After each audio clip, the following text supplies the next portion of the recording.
اللہ تمہاری اولاد کے بارے میں تم کو ارشاد فرماتا ہے کہ ایک لڑکے کا حصہ 2 لڑکیوں کے حصے کے برابر ہے، اور اگر اولاد میت صرف لڑکیاں ہی ہوں یعنی 2 یا 2 سے زیادہ تو کل ترکے میں ان کا 2/3 ہے، اور اگر صرف ایک لڑکی ہو تو اس کا نصف ہے، اور میت کے ماں باپ کا یعنی دونوں میں سے ہر ایک کا ترکے میں 6واں حصہ ہے، بشرطے کہ میت کی اولاد ہو، اور اگر اولاد نہ ہو اور صرف ماں باپ ہی اس کے وارث ہوں تو 1/3 ماں کا حصہ ہے، اور اگر میت کے بھائی بھی ہوں تو ماں کا 6واں حصہ ہوگا۔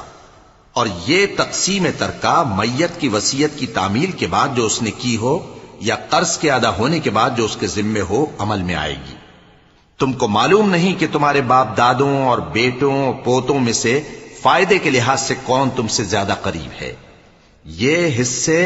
اللہ کے مقرر کیے ہوئے ہیں اور اللہ سب کچھ